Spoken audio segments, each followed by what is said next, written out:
Hey, friendo, Steve here. And Larson. And welcome back to Going In Raw, the only pro wrestling podcast you need to be listening to right here, youtube.com/Steve and Larson, and available wherever podcasts can be found.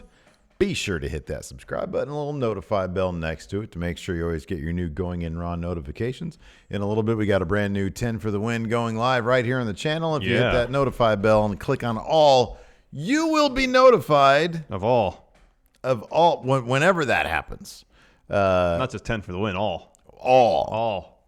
Theoretically.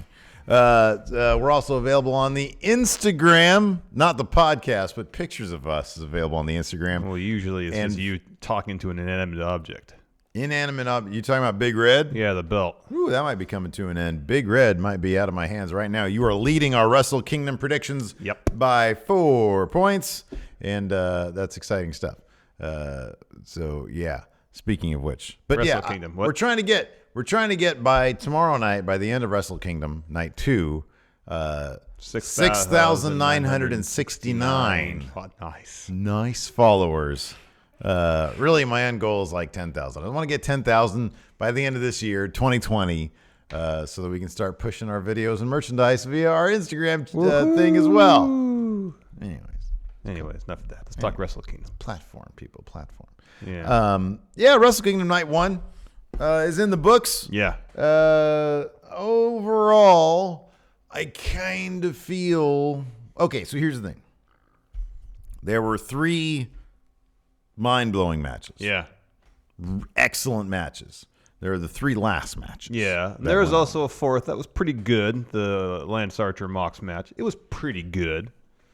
There was a decent tag title match. It picked up towards the end. Okay, yeah. And then everything else that preceded it, the 6 matches that preceded it, if you include everything in the pre-show and stuff, didn't necessarily feel like Wrestle Kingdom, but none of the matches were bad. I mean, okay, I'll put it this way. None of them were must-watch. Except for the Liger match. That was a special event thing because he's retiring. It was actually pretty fun. That's a big deal. Some of those older guys were putting their bodies on the line. No, I agree, and that's why I would totally consider that a Wrestle Kingdom match. Yeah. But the rest of it, I mean, look, I'm not going to claim to be the most knowledgeable guy about New Japan Pro Wrestling. We both try to keep up as much as we can. We watch what we can. I mean, I noticed when we talked about I'm going to preface this because when we talked about, the idea of doing Wrestle Kingdom over 2 nights and how we thought that some of this felt like Road 2 stuff during our live stream, which, by the way, thanks for everybody coming out there. So much. There were a couple people that were saying things like, don't try to make a New Japan card into like how the WWE would do it. And my thing is, I've been watching Wrestle Kingdom now. This is what, the fourth year we've watched it. Yeah. This is the first time it's ever been on 2 nights. So I'm just going by what it's been before. Yeah, because usually on Wrestle Kingdom, it's they'll have either New Japan Rumble or 2 pre-show matches, and those are usually like tomorrow during the pre-show. You're going to get the never open weight tag title gauntlet match. I did it last year. But then once the main card happens, it's usually all title matches. Or like significant one-on-one matches for over a serious feud. So like the 2 biggest examples that I can think of was Kenta and Goto having their stare down at the end of their fairly meaningless match tonight, and Zack Sabre Jr. and Sonata having their stare down at the end of their fairly meaningless match tonight. I know they did the U.S. title thing, which takes place kind of over 2 nights as well. Juice gets the winner of that, which was Mox. And that's all well and good. But I just feel like Wrestle Kingdom so far, like from what I've seen over the past couple of years, it's been big match, big match, big match, big. It's all been big matches, you know. And I guess that's the issue when you're taking what is usually a 1-day card, dividing it over 2 days. I don't want to use the word filler, but you got to build a whole 2-card show. And looking at night 2, this all sounds like complaining. This isn't really, from my vantage point, this isn't really complaining that much. because the last 3 matches more than made up for anything that. Well, we're nutshelling the show. That's what we do. Didn't seem of serious consequence. Anyways, it was just the difference. Like we'd be doing the same thing. It was WrestleMania. It was just describing the difference this year than it was in years past. Yeah. Night 2, there's a lot less of these tag matches. Sure. Yeah. In fact, because you get consequences from night one. Yeah. Apart from even this is Liger's last match. That's a big deal. That is a huge deal. Yes, it's a big deal. So maybe they could have kicked one of these other tag matches over to night 2 and say put the junior heavyweight tag titles on night 1. Maybe. Yeah, I just think they should have done one night. I mean, that's how I think it should have gone. But I get. But there's the double gold dash. Yeah, I know. You gotta give these guys a night to rest, especially after seeing what the Naito and Okada, spoiler alert, put themselves through tonight. Yeah. But I don't know. I thought it was. I mean, like I said, the last 3 matches I thought were really, really great. And then I thought the Liger thing was a special thing, and you said it was a fun match. It was. Yeah, like I thought. I didn't think nothing on the undercard overstayed its welcome, and nothing was a dud. The matches that I thought, you're right, none of them were really a dud because none of them overstayed their welcome. Yeah. Like the match with what was it? Tenkozy versus Nagata and Nakanishi. That was like 8 minutes, maybe. Well, was it even that? You know, like it felt very fast. Yeah, it's fast. There was a very no slow points. Match. Yeah. Well, no, I just meant it. Yeah, it felt fast because I think it was short B also because it didn't short. Drag. There wasn't any rest holds per se. Yeah. Let's kick things off with the pre-show. Unfortunately, the Stardom match, the tag match, didn't air. It's a bit odd. Mayu Iwatani and her partner, they won. Yeah. First match we got to see was Hanma and Makabe along with Umura and Tsuji taking on Toa Hinare and 3 young lions from the LA Dojo, Alex Coughlin, Clark Connors, and Carl Fredericks. Team LA Dojo versus Team Japan Dojo. Correct. So, it was really neat to see a little bit from all these guys. I know Carl Fredericks because I've seen like little video and some gifs of him. The other guys I'm kind of not. But I mean, the LA Dojo seems to have some cool talent, as does the Japan Dojo. I just kind of wish that we got to see a little more extended sequences from each of the young lions because they reach in the ring for a little bit, got to do a couple little things. But by and large, like Hinare got the win. Pinning Tsuji after Uranagi. Mm-hmm. It'd been cool to see one of the young lions to maybe pick up that win. Yeah, sure. That'd been awesome. Sure. But hey, you got 10 minutes to work with, maybe. Mm-hmm. It's kind of hard to get eight guys showcase moments in a 10-minute match. They couldn't have brought in Shooter from Rev Pro. I guess when you're on excursion, you're not a young lion anymore. You're on excursion. You're on excursion. So you're gone. You're gone for 2 or 3 years. Yeah. So Team LA Dojo wins the first pre-show match. Yeah. Second pre-show match, Tenkozy, Tenzan Kojima taking on Yuji Nagata and Nakanishi. Fun match. Every guy in this match is a former IWGP heavyweight champion, all but one of them multiple times.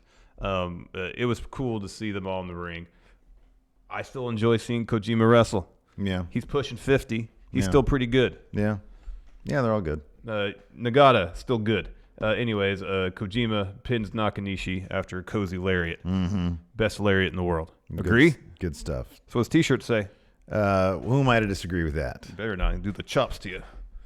They don't really seem that effective, I'll be honest with you. They're entertaining as all hell, though. I'll tell you what. All right, first match of the main card, Team Liger. This team is stacked. You got Liger, Fujinami, the Great Sasuke, and Tiger Mask taking on Sano, Otani, Takaiwa, and Taguchi, the rookie of the group. Yeah, really. And this is fun because Sano and Liger in to begin, and pretty quickly Sano sends Liger out of the ring. And, like, he looks at Liger and looks behind him to the ropes, but I'm like, oh, is he going to do it? Mm-hmm. Sure enough, suicide dive. Yeah. It was amazing. Yeah, it was good. Gosh, I marked that. And none of these guys in this match had any problem throwing their body around. Yeah. Sasuke tried for a swanton. He missed. A couple of instances where guys were jumping off the top rope. It was great. Yeah, it was pretty cool. They're all old. So it's fun to see that. Yeah. They were not, we like going into it like, oh, yeah, Taguchi's in this match because he's the one that's going to be taking the bumps. No. I was actually pretty surprised how many They were all bumps taking there bumps were all over from, the like, place. well, and then the great thing is somebody did the math on the conglomerated age of everybody in the ring, and it was, including the ref, 472 years in that ring going on. Crazy. Yeah. In the end, though, I assume there was a lock that Liger would win this match. However, no, Taguchi pins him after a bum IA and hitting his finish, the Doma. Yeah, man. Taguchi get himself the win. Liger wins tomorrow. No. Oh, yeah. He's a vet. How do you go out? Well, if it's over 2 nights and 2 matches, 1-1. Go out on your back. Anyways, next. LIJ versus Suzuki-gun. So you had Evil, Sonata, Takagi, and Bushi taking on Minoru Suzuki, Taichi, Zack Sabre Jr., and El Desperado. In typical Suzuki-gun fashion. It was a mess of a match. In typical Suzuki-gun fashion, Yeah. mess. Yeah. For the bell of the rings, they charge towards LIJ. All-out brawl. They need to have one of those team meetings led by Chris Jericho where he's like, listen, guys. Rules matter. Yeah, rules matter. are important. They don't worry about that, though. Not at all. So Suzuki and Evil in the ring to start. Everybody else is brawling on the outside. Evil has the early advantage until they go to the outside. Minoru reaches over the barricade, grabs a chair from the broadcast area, and starts just hitting Evil with it. It's great. He goes for a pile driver. Evil fights out. Desperado gets tagged in. He maintains the advantage. Taichi's in next. Evil tries to make a comeback. Taichi goes, except Evil hits a suplex. And then Takagi's in. He clears out. Man, Takagi's so good. Yeah. And then Taichi gets the upper hand enough just to tear away pants. And then Takagi and Taichi hit each other. They're both dropped. Sonata and Zack Sabre Jr. are in. Sonata tries to put Zack Sabre Jr. in the Paradise Lock. No. They do a bunch of back and forth pinning combinations. Zack Sabre Jr. is trying to go after Sonata's arm. Instead, Sonata hits a drop kick. Bushi's in. He maintains the advantage for LIJ. And then backstabber on Zack Sabre Jr. goes for the pin. Suzuki-gun breaks it up. Eventually, though, Zack Sabre Jr. just ties up Bushi in some move I've never seen before. Mm-hmm. It's actually kind of just like a Rings of Saturn, but he just kind of pinned. Anyways, Bushi taps. Suzuki-gun wins. Bell rings. Zack's not letting go of the hold. Sonata's in there. He kicks Zack Sabre Jr. a couple times. He's still not going to break it. Puts him in Skull's End, sorry. And he eventually releases and leaves. Yeah, I mean, the whole match was basically to focus on Zack Sabre Sonata. Jr. And Sonata because they have that big Rev Pro title match tomorrow night. That should be, that could be a night stealer. Oh, yeah. It could be. After that, we had Chaos, Team Chaos. This is 8-man tag action. Chaos, Goto, Ishii, Yano, and Yoshihashi. He's your favorite. Versus, the scrubs of the Bullet Club, and then plus Kenta. Yeah. You had Fale looking just ridiculous in what do we call him? Like a Cuban dictator, like a Fidel Castro gorilla outfit. It was comically bad. Chase Owens, the aforementioned Kenta, and the Tokyo Pimp Takahashi. And obviously Yano's in the match, so we got a lot of Yano comedy. And then Kenta trying his damnedest. Kenta in there trying his damnedest to bring some seriousness and some intensity to this. Everybody's in Bullet Club's doing their own thing. Again, it was to build Goto versus Kenta, which again could be a night stealing match tomorrow. Yeah. But everybody's a goof in this match except for those two guys. Yeah, I know. So they're booked really strong. Well, Ishii too. He hit Fale with a brainbuster. Yeah, and that was cool. That was one cool moment for Ishii. Yeah. Even he feels like an afterthought here. Yeah, I know, it's a bummer. Yeah. Anyways, the finish saw Goto send Takahashi into Kenta, knocking Kenta out. Goto hits Ushigoroshi, stares at Kenta while he does the GTR, pins Tokyo Pimp for the win for Team Chaos. Mm-hmm. Next, for the tag titles, Finjuice versus Gorillas of Destiny. Immediately after Finjuice make their entrance, Gorillas of Destiny on the ramp. Finjuice charges towards him. Brawl on the ramp. Tonga Loa backdrops Juice on the ramp. Bell finally rings. Gorillas of Destiny in control until Juice hits a reverse DDT on Tonga Loa. Finley comes in. He takes it to Loa. until Tama Tonga just comes in and just levels him from behind. Yeah. And then, it's your typical back and forth. And I was actually fairly surprised. That Finn Juice picked up the win here. Considering that Juice Robinson has a U.S. title match tomorrow. So I guess it means Mox is going to retain. I don't foresee Juice Robinson being double champion, but I could be proven incorrect. I think Mox will probably retain. It's looking that way. Maybe it's just really, really what I want. I mean, in retrospect, I am kind of, I don't know if I'm surprised. I mean, Mox has spoken very, very highly of New Japan. There has been some rumblings, I guess, of like a New Japan AEW relationship. Yeah, they've been picking up steam of late. I don't know if it is simply because Jericho said yes. If Tanahashi beats me, he gets AEW title shot, or if there's more to it. I don't know. Yeah, I don't. I would think. I mean, you would think, dude, Tanahashi's like the Cena, of New Japan. And Cena doesn't do nothing just on his own. You know what I mean? Like, it feels... Yeah. And again, I'm not claiming to know what the hell I'm talking about. But I would just think that, look, New Japan is bringing in... And granted, they're big draws, but they are AEW's two biggest draws. Mm-hmm. Jericho and Mox. Two of their three. Who am I missing? Kenny. Well, no, Jericho and Mox are their two biggest draws because they've got the WWE thing going, people, everybody knows who they are. Well-known guys, yeah. And so, they're bringing those guys in, and the fact that Tana would say that about the AEW title, I guess some of it'll be telling if Jericho wears the title tomorrow. Mm-hmm. I mean, you'd think he would because they've talked about They're introducing that belt into New Japan canon. So. They are, And so, maybe Tanahashi's gotten the kind of clout where he can say what he wants to say, and New Japan can't really do anything about it. Maybe, I don't know. Yeah, I don't know either. But they have Mox pick up this title. I don't know if he probably wouldn't, but would that add some intrigue to their upcoming Mox and Jericho? Mm-hmm. Would Mox wear the U.S. title on AEW television? Without a working relationship, no. But if they have one, even if they're taking baby steps, possible. I mean, New Japan. Well, I'll say that here. I'll interject here with one little small thing. AEW and AAA do have a working relationship. Yeah. Kenny's wore the Mega Championship on AEW TV once. Mm-hmm. Doesn't wear it otherwise. Yeah. But I mean, he did do that. It was once. He did wear it. Yeah, once. But when he has a match, match when it's not a title defense, he doesn't wear the belt. Yeah, that's true. And so, unless Mox is going to be defending that U.S. title on Dynamite or AEW pay-per-view, I don't foresee him wearing the belt. I am kind of curious because I just don't know. I don't know.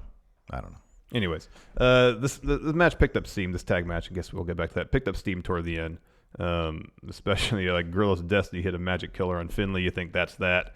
Juice is in to break it up. He eats a magic killer too. Mm-hmm. And so Guerrillas of Destiny are like, that's it. Powerbomb time. They get Finlay up there for the super powerbomb. He reverses that into a Rana. And then later on he rolls up Tama Tonga.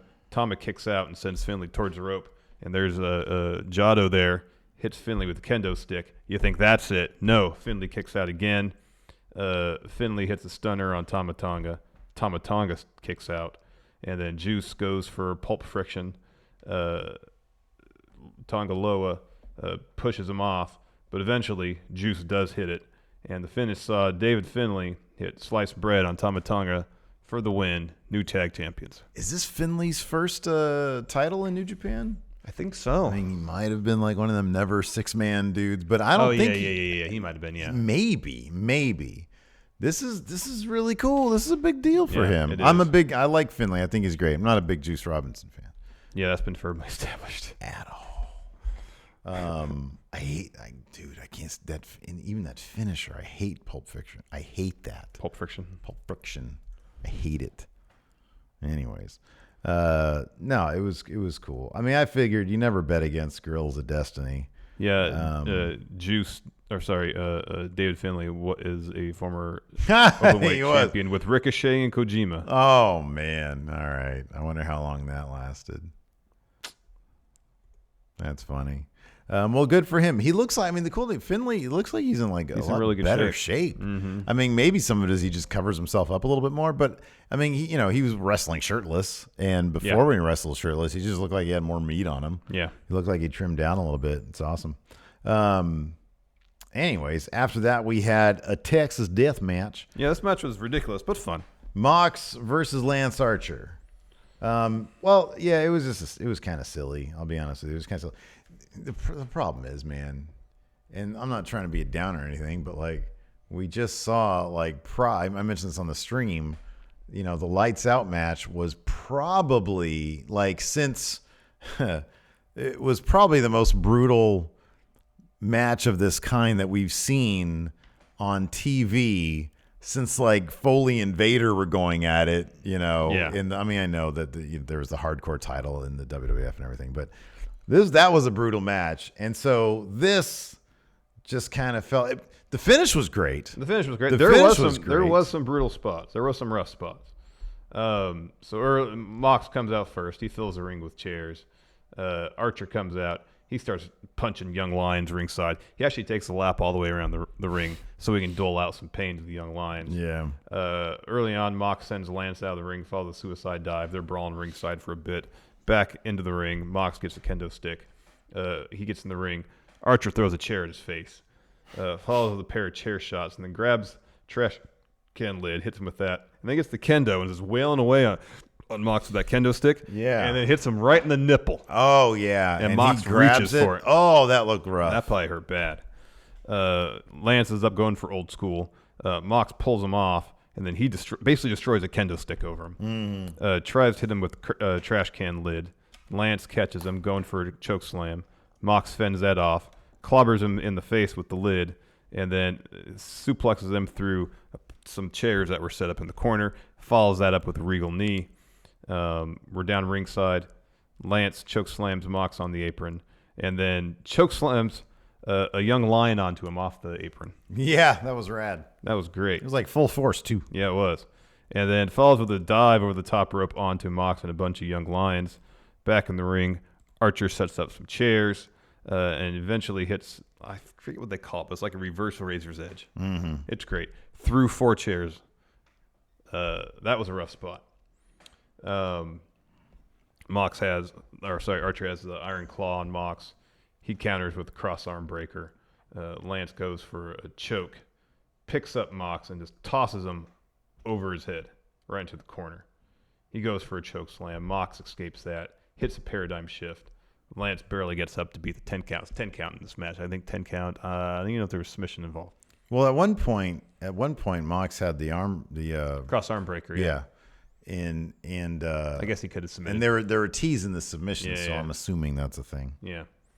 So after that, Mox goes for a Death Rider, can't hit it. Instead, he gets pounced by Lance, eats an Uranagi onto a chair. He gets up to beat the 10 count, throws up some double middle fingers to Archer, eats a huge boot, and then Lance pulls out this was kind of silly, a plastic bag, and then he puts it's like a doggy doo-doo bag. Yeah, kind of a little bit larger, like a small, like if you get a greeting card at a drugstore. Yeah. They'll put the greeting card in this plastic bag. Mm-hmm. And so he puts the plastic bag over his hand and puts it in Mox's face. Iron Claw again.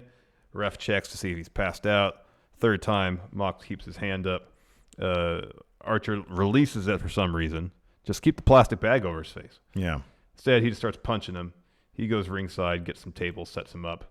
We're on the apron. Archer grabs his helmet that has some spiky things on top and starts ramming into Mox's head.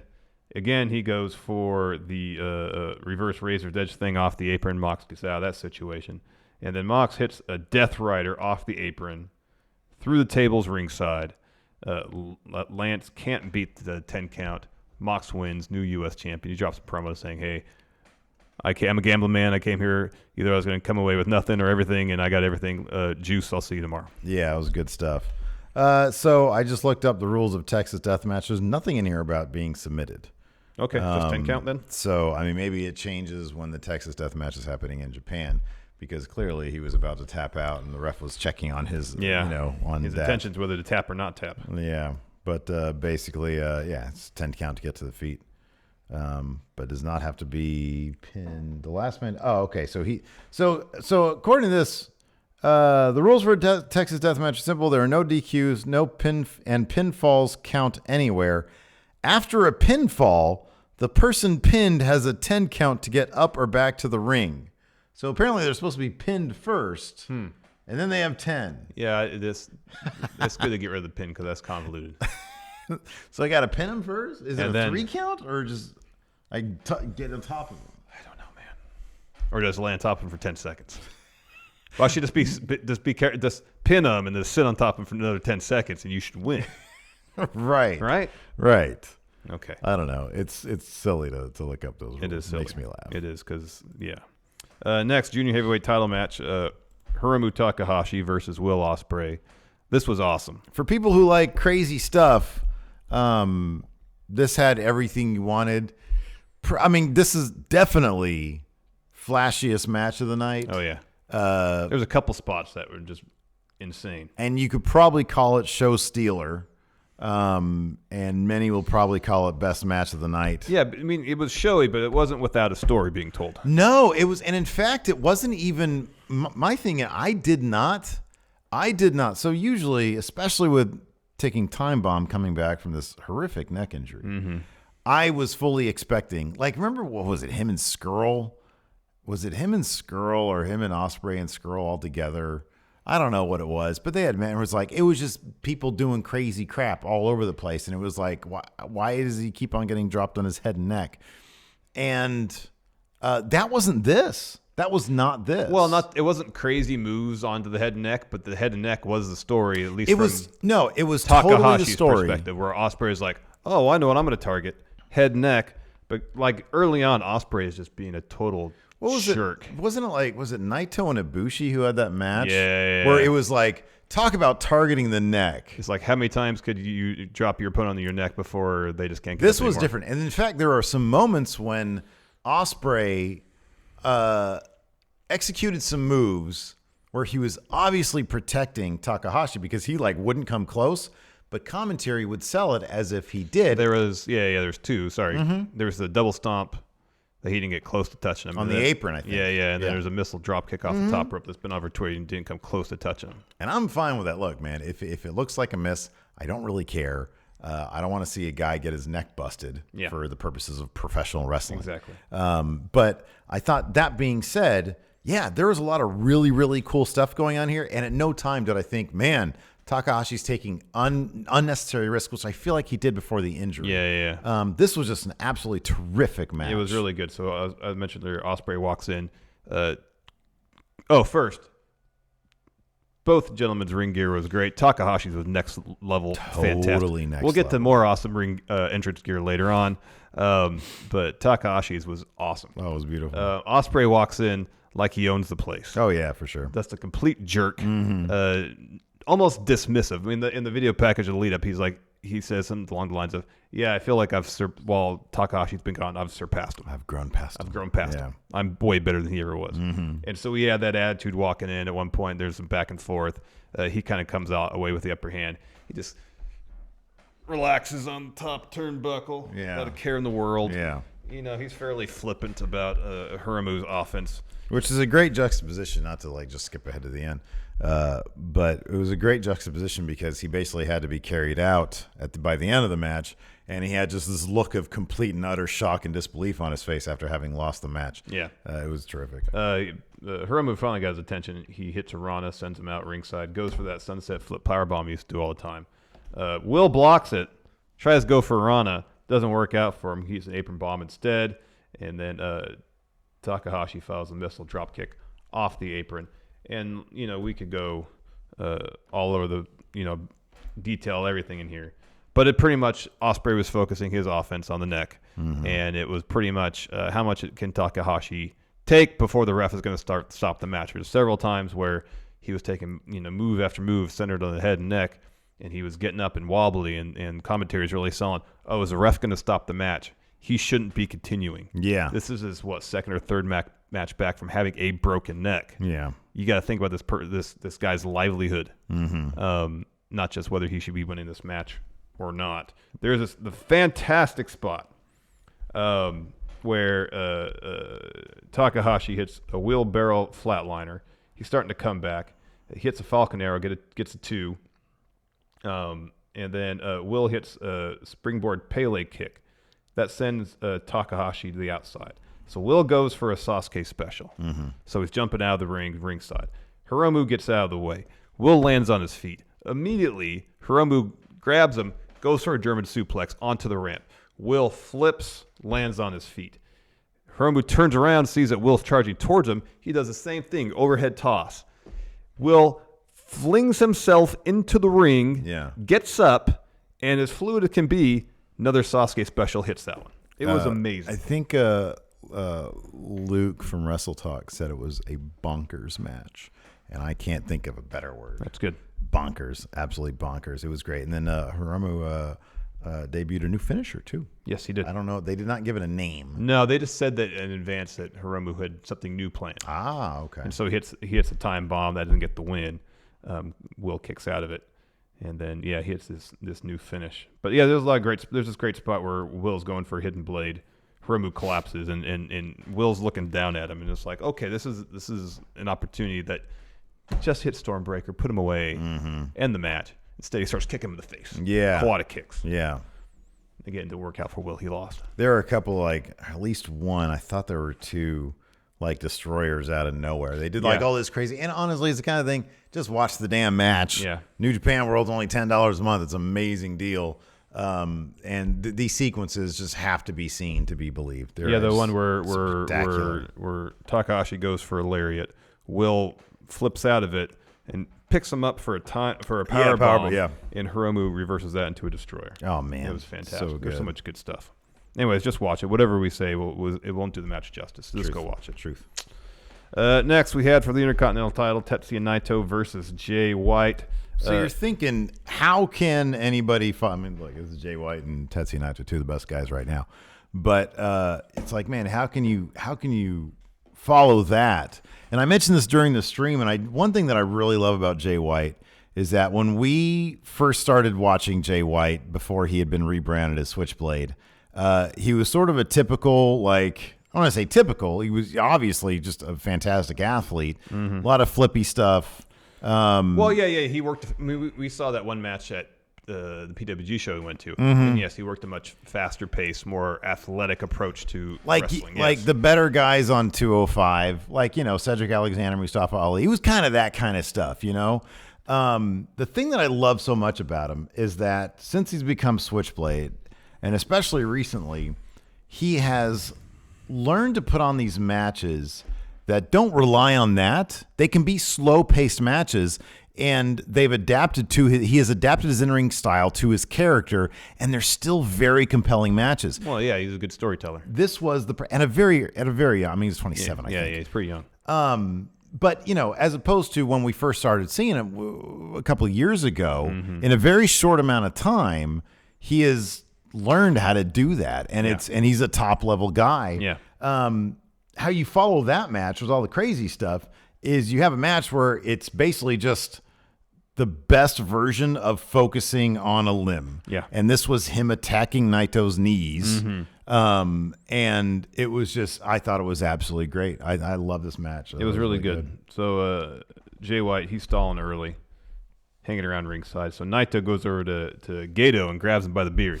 And it's like, Jake, hey, we got to get to this or I'm going to do something to Gato. Yeah. And so Jay kind of gets in the ring. Naito's in there. Naito has a pretty fast start. Knocks Jay White out again. We get to see Tranquilo. Naito hits a draping neck breaker off the apron. Gets in Gato's face. And then this is when Gato starts getting involved. Naito hits back elbow on Jay against the ropes. While Jay's selling that, Gato grabs Naito's ankle. In clear view of Red Shoes. Yet Red Shoes does nothing. But that distraction allows Jay to get the upper hand. It happens again. At least this time, Red Shoes goes down and gives Gato a mouthful. Or an earful, sorry. Later on, Naito's wrapped around the ring post. Gato gets a chair while Jay White's distracting the ref and hits Naito's knee with it. And from that moment on, Jay White is focusing a vast majority of his offense on Naito's knee. Naito would try to make a comeback several times where he tried to do something, knee gives out. Mm-hmm. There was one point where he's trying to do the tornado DT where he kind of walks up the ropes. He can't even extend his leg far enough to get to the ropes. Yeah. Falls short. He just keeps, you see dragon screw leg whips, inverted figure four, all sorts of stuff, targeting the offense on the knee. And it's not taking anything really out of Jay. Whenever he puts Naito in a move, he'll just sit there and smile and throw up two sweets incessantly. Funny. Yeah, it was pretty great. But it's great character stuff. Mm-hmm. It's really good character. He's really, we had said when he debuted as Switchblade, he needs to grizzle up a little bit. He's done that. With the beard, he's done that a little bit. But mainly it's in the character stuff that's in the ring. It's not even visually necessarily, although he has. The character stuff is so good. Yeah. It's so good. Yeah. So towards the end, Naito's setting up for Destino. Jay just has a seat. He did this against Okada at the G1 Supercard. Yeah. Naito tries again. Jay sends him into Red Shoes into the corner. We get ourselves a ref bump. Yeah, Red Shoes was so dramatic with this. Yeah, man. He was like, I think he put his hands like over his head all dramatically. It was hilarious. Gato's in the ring with a chair. He tries to hit Naito. Naito kicks him instead. This allows Jay to hit a low blow on him.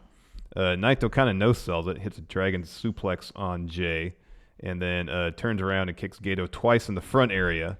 He turned around. Jay throws a chair at Naito's directly head. at Naito's right in the head. Yeah. Follows with a sleeper suplex. Ref is still out, though. Jay kind of sets up for a Blade Runner. Naito's fighting out of it. Jay spits in his face, hits another sleeper suplex. Naito responds pretty quickly thereafter with a Destino, but he can't make the cover. Shortly thereafter, Naito hits Poison Rana. Destino only gets him a 2 count. And then the finish sees Naito go for Destino. Jay blocks it. He sets up for a Blade Runner. Naito escapes that situation. Hits Destino for the win. Yeah. Good stuff. Really New good stuff. Intercontinental Champion, Tetsuya Naito. And then our main event, Kota Ibushi, boy. challenger, taking on Kazuchika Okada, your IWGP Heavyweight Champion. This match was brutal. Another one, Red Shoes really had his work cut out for him because at one point Ibushi just started punching him with a closed fist. Yeah, these weren't worked punches. These were like nasty, actual, literal punches. He was punching Okada on the shoulder. That's pretty meaty area to punch someone so you don't hurt him. But these are real punches. Yeah. It sounded like someone hitting a turkey with a baseball bat. These are real punches. Yeah. Story going into this was that, and it has been with Ibushi for a while, is that he's an emotional dude. Mm-hmm. And sometimes when he gets to the point where he can't control his emotions, and at one point during the match, commentary was saying this, that Okada was trying to push Kota into this territory where he's at the mercy of his own emotions, and because of that, he might make a mistake. Yeah. Instead, what happened is that Kota would get frustrated, and he went into this trance state, kind of like what Kevin Owens does when he does something really messed up. Yeah. He just stand there like this and like completely removed from the situation. Except Kota Ibushi is terrifying. Yeah. I mean, Kevin Owens is entertaining and everything. He's like, oh, it's scary. Kota Ibushi is terrifying. There was this moment where Okada was hitting Ibushi with European uppercuts. Yeah. And the first one, he dropped like a sack of potatoes. Yeah, right. Okada gets him up, hits another one. Kota just stands there. Doesn't do anything. Blank face. Dude, I'm telling you, I said this during the stream, and this was legit. The only other time I've seen anything like this was in an actual shoot situation, and I know it's grainy as hell, but if you watch Lex Luger versus Bruiser Brody in that steel cage, when Bruiser Brody literally just stopped participating in the match, and Luger would hit him something, and Bruiser would just sit there like this, and then he'd like throw Luger for reals. That's what that felt. It felt like Ibushi just stopped working the match. Yeah. But like in a really terrifying way. Yeah. You know? Before we get too much further into talk about this match, let's talk about Okada's entrance and his new gear. Dude. Super dramatic, some CG stuff going on to change the lighting, because there's a screen that came down in front of him, and they're projecting stuff on the screen. And so what's projecting the screen, you see Okada in his usual entrance attire. Yeah. The elaborate robe, all that. And so the projection changes, and so he's lit from the side, and it's just blinding white light coming out towards you. You realize, oh man, that's his new robe. He has turned into light. And so the entrance ends, screen comes up, he starts making his way down, and it's like something from the future. Yeah, it because is. its base is white, but it's got a bunch of detail that's iridescent, but it looks like it's embedded in the fabric itself. Yeah, and then like the lights were doing all sorts of crazy stuff, but like it's sort of like it looked like a black light. A black light. Yeah. Oh, it was absolutely insane. Amazing. It was and so crazy. he takes the robe off, and he's got trunks. He's got trunks. Haven't seen more trunks. And they're not like the short, like they're not like the sort of the half leg. They're not the quarter Dijakovic leg stuff. No. Yeah, these are like trunks. And like the crowd, of course, at the sight of his thighs, gasped. Yes. Absolutely. I amazing. missed the bell bombs to an extent, but the trunks are cool. Anyways, in typical Okada fashion, this match proceeded at a leisurely pace, but it pays off at the end because when you take your time between moves, you get to tell a story and build up some intensity. Yeah. And when Kota was no selling stuff, wow, It was great. That was fantastic. Absolutely great. Fantastic. Trying to find. Oh, here it is. So Okada's going for the neck breaker, like the air raid crash type neck breaker. Kota reverses that into a spirit bomb. He tries for a bumaye. Okada hits a drop kick. Tombstone goes for a rainmaker. Kota gets to the ropes, and that's when Okada hits him with a couple of European uppercuts. One of them just drops him, picks him up, and he starts no-selling him. Follows with like stiff palm strikes. Okada responds with a drop kick. Kota just gets right up, completely no-sells it. Another palm strike, a flurry of strikes. By this point, Okada's like down in the corner, kind of just covering up. Yeah. And Kota's kicking him, and then just starts full fist. Yeah. I'm not gonna say full force, but those are real punches. Yeah, they were. I mean, it was a beautifully executed bit of story that it's like a side of Kota you haven't seen. And They teased it when he took that briefcase and clobbered Okada with it. Yeah, right. In the lead up. But like, Red Shoes is sitting there and he's like, "Hey, stop doing this here." And Kota's like, "What are you gonna do, man?" Yeah. Like, there's got to be a winner here. Yeah, exactly. So that was kind of the thing is for the rest of the match, Kota was in this Trance state. No, you had it right. Yeah. trance state where he's kind of disassociated from what's going on in the ring. He was all about for him achieving the goal of winning that match. Yeah. So later on, Kota's going for that German suplex off the ropes. Okada fights out. They're on the apron. He's setting up for a tombstone, but Kota escapes. Eventually, though, Okada does hit the tombstone on the apron. Kota beats the count back in. Earlier on, Okada would shoot me, find the move. He's going for a rainmaker, and Ibushi kind of goes for like a Pele kick or something, but I think Okada might have been supposed to catch him, and Ibushi's lying right on the top of his head. Yeah, he plants himself right in the head. It was kind of a scary spot. It was scary. But then he was fine. He's got right back up. He's got the most invincible neck ever, apparently. So here we find out where I am. There it is. So Okada hits this huge German suplex. It basically drops Ibushi on the back of his head, sets up for a rainmaker. Kota fights out of it, drops Okada with a lariat, follows with that German suplex off the ropes, again, just right in the back of Okada's head. Only gets him a 2 count, though. Later on, Okada responds with Tombstone, goes for a rainmaker. No, instead Kota Ibushi hits a rainmaker on rainmaker, follows with a Kinshasa. Okada kicks out at 1. That was rad. And then Kota hits another Kinshasa or bumaye. That one gets him a 2 count. Hits a head kick. Hey, did you notice I hadn't noticed as pronounced before tonight, the stalling 2 to 3 count. Oh yeah, it was really. It was much more pronounced, wasn't it? I'll be honest with you, I kind of liked it because it's the ref. And here's the thing: it was like a couple matches of this happened. Yeah, the refs would go 1, 2, and give him an opportunity to get up. It wasn't a 1, 2, 3. It was 1, 2. Getting up? No, okay. And I kind of like that because it's kind of like the wrestling version of let the players play. Yeah. It's like we don't want this to be to end until we know it's done. Yeah. And I really kind of appreciated that aspect of it. I thought it was well done. Really, I didn't bother me really. So Kota hits another Kinshasa. That gets him a 2 count. Oh, sorry. Head kick, Kamigoye. Okada kicks out of that. Kota goes for another Kamigoye. Okada instead responds with a drop kick. He goes up top for a top rope drop kick. Kota catches him into a power bomb. Gets him a 2. He goes up top for the Phoenix Splash. Misses. Okada hits spinning Rainmaker, standard Rainmaker. Kota kicks out. Picks him up, hits Rainmaker, then another, goes for a third. Kota avoids that, kicks him in the head, hits a V-trigger, goes for a Kamigoye. No. Instead, Okada hits a sit-down tombstone, another Rainmaker. He gets the win. 5 Rainmakers. Yeah. It took to beat Kota Ibushi. How many were the ripcord ones though? Because those are kind of like those. All but one. Yeah. The spinning one was the only one that wasn't a ripcord Rainmaker.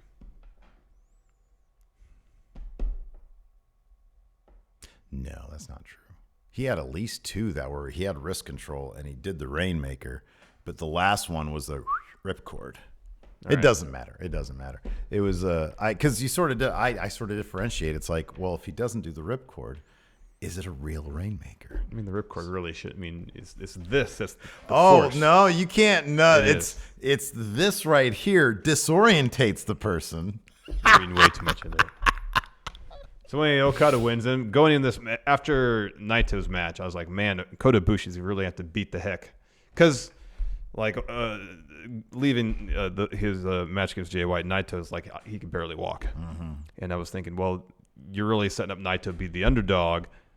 If they want to make this, I guess depending on how they want to emphasize the drama of the match, essentially Kota Ibushi's really has to beat the hell out of Okada to make it seem like a fair fight. And that was kind of accomplished. Because especially when Kota's on top of him, just like punch him, granted in the shoulder, but punching him. Yeah, it kind of depends on how they're going to sell it going into tomorrow. I feel like the more lasting damage was done on Naito's knees. Yeah. But yeah, no, this was a brutal match. What was it? Like I think somebody on Twitter 39 said minutes. 39 minutes. Yeah. And you felt every minute of it. Yeah. You really did. It was good stuff. So bell rings, match over. Naito makes his way down to ringside. He gets in the ring, cuts a promo. References the fact that, hey, we're here again. 2 years later. From when you beat me, Okada. And then what was it, like 7 years? 7 since years they when got they robbed of the main event. Yep. Telling you, story-wise, makes all the sense in the world for Naito to win. There's a stare down. Naito leaves. Okada picks up the mic. He talks. Thanks the crowd for showing up. Yeah. Says, I'm still the most powerful champion. I'm going to win. Yeah. And that sets the table for tomorrow. Tomorrow should be a hell of a show. It should be. Man. There's some really terrific matches. Let's see here. Tomorrow we've got, of course, the Jushin Thunder Liger retirement match. We've got Junior heavyweight tag titles. That should be a killer match. That should be really good. British heavyweight title. That should be great. Never open weight. Archer. Mox versus Juice Robinson. That should be decent. Tanahashi versus Jericho could be good. And then, of course, main event, double gold dash. That losers match is going to be good, too. Ibushi versus Jay White. Yep. Oof, that should be good. That should be really good. A lot of good stuff. Anyways, yeah. So we will, of course, be doing our live reactions to Night 2 of Wrestle Kingdom. I believe it starts at 9 p.m. Pacific time, midnight Eastern, Yeah. which would make it, 6 a.m.? 5 a.m. 5 a.m. UK time. Yep. So hopefully you guys will join us. Thanks, everybody, for watching. We do appreciate it. Get on Instagram. Follow us on Instagram. We also have a big sale going on at friendomarket.com. Yeah. All the shirts are marked down. We might have a couple sizes left of the Friendo Club shirts because we had I took some of the ones that we had laying around. I put them back up. But yeah, we got some good deals over there. So check those out. And hit that like button. Yeah, smash it. Thank you for watching. Till next time, we'll talk to you later. Goodbye.